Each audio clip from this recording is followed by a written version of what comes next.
आपला वेळ आणि सहकार्याबद्दल धन्यवाद. नमस्कार viewers, welcome to Madhuri Gurukul. Let's explore common preposition error beginning with question 1. The very first question is, she glanced at the clock in the wall, realizing she was late for the meeting. आता दिलेल्या प्रश्नामध्ये इथे वाक्याच्या दुसऱ्या भागामध्ये error आहे, कारण इथे इन या प्रिपोजिशनच्या ऐवजी ऑन या प्रिपोजिशनचा उपयोग होईल. साधारणतः इन या प्रिपोजिशनचा उपयोग आतील बाजू म्हणजे जेव्हा केव्हा एखादी वस्तू आतल्या बाजूला असते, जसा जमिनीच्या आत किंवा भिंतीच्या आत जर असती तर या ठिकाणी आपण इन या प्रिपोजिशनचा उपयोग केला असतो. पण साधारणतः घडी ही भिंतीच्या वर लावलेली असते आणि जेव्हा केव्हा एखादी वस्तू कशाच्या तरी वर असते म्हणजे सरफेसला अटॅच असते, तेव्हा सरफेसला अटॅच असणाऱ्या वस्तूसाठी आपण ऑन या प्रिपोजिशनचा उपयोग करतो. म्हणून दिलेल्या प्रश्नामध्ये इथे इन या प्रिपोजिशनच्या ऐवजी ऑन या प्रिपोजिशनचा उपयोग होईल आणि दिलेल्या प्रश्नाची योग्य रचना अशी असेल, she glance at the clock on the wall realising she was late for the meeting. त्यानंतर शब्दार्थ बघू. ग्लान्स एक वर्ब आहे, याचा अर्थ दृष्टिक्षेप टाकणे असा होतो. त्याचप्रमाणे रिअलाइज एक वर्ब आहे, याचा अर्थ जाणीव होणे असा होतो. त्याचप्रमाणे मीटिंग एक नाउन आहे, याचा अर्थ भेटणे, सभा किंवा एकत्र येणे असा होतो. आणि शेवटचा लेट एक ॲडवर्ब आहे, याचा अर्थ उशीर किंवा विलंब होतो. The first question is over. Now let's move on to the second question. The scientist was confident in his finding and presented them on a panel of experts.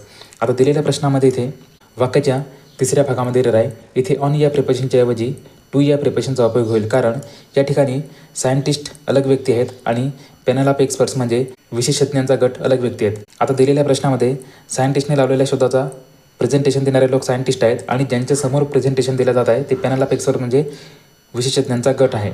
म्हणून इथे ऑन या प्रिपोजिशनच्या ऐवजी टू या प्रिपोजिशनचा उपयोग होईल आणि दिलेल्या प्रश्नाची योग्य रचना अशी असेल, the scientist was confident in his findings and presented them to a panel of experts. त्यानंतर शब्दार्थ बघू.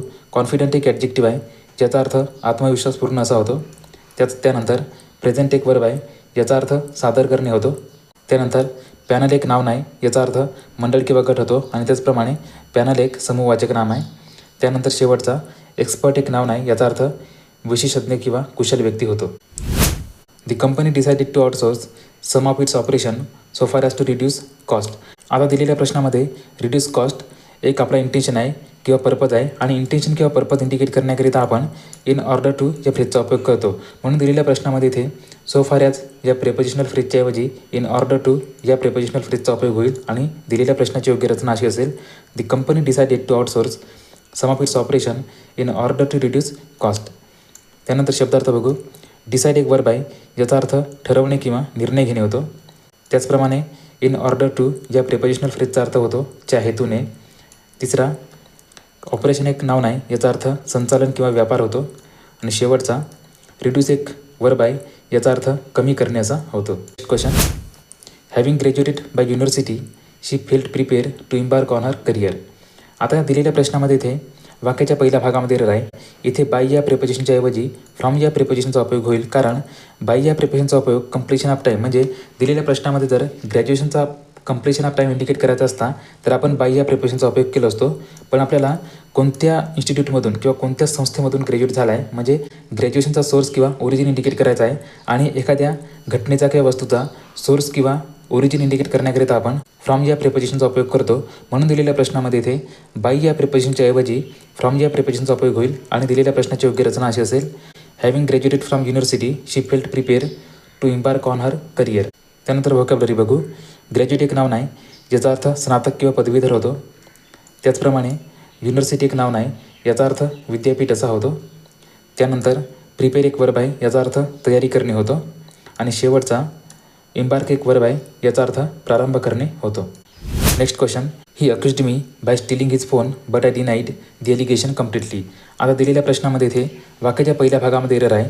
इथे बाय या प्रिपोजिशनच्या ऐवजी ऑफ या प्रिपोजिशनचा उपयोग होईल, कारण बाय या प्रिपोजिशनचा उपयोग जेव्हा केव्हा आपण एखादा गुन्हा करतो किंवा बेकायदेशीर कृती करतो, केलेला गुन्हा किंवा बेकायदेशीर कृती अमान्य करण्याकरिता किंवा नाकारण्याकरिता आपण बाय या प्रिपोजिशनचा उपयोग करतो. पण एखाद्या व्यक्तीने बेकायदेशीर केलेल्या कृतीमुळे किंवा अनैतिक कृतीमुळे त्याच्यावर तोच किंवा आरोप व्यक्त करण्याकरिता आपण ऑफ या प्रिपोजिशनचा उपयोग करतो. म्हणून दिलेल्या प्रश्नामध्ये इथे बाय या प्रिपोजिशनच्या ऐवजी ऑफ या प्रिपोजिशनचा उपयोग होईल आणि दिलेल्या प्रश्नाची योग्य रचना अशी असेल, he accused me of stealing his phone but I denied the allegation completely. त्यानंतर शब्दार्थ बघू. अक्यूज एक वर्ब आहे, याचा अर्थ दोष किंवा आरोप होतो. त्याचप्रमाणे स्टील एक नाउन आहे, याचा अर्थ चोरी असा होतो. त्यानंतर डिनाय एक वर्ब आहे, याचा अर्थ अमान्य करणे होतो किंवा नाकारणे असा होतो. त्यानंतर ॲलिगेशन एक नाउन आहे, याचा उपयोग पुरावे वाचून केलेला दोषारोप व्यक्त करण्याकरिता होतो. Thank you for watching. If you found this video helpful, please like, share and subscribe to Madhuri Gurukul.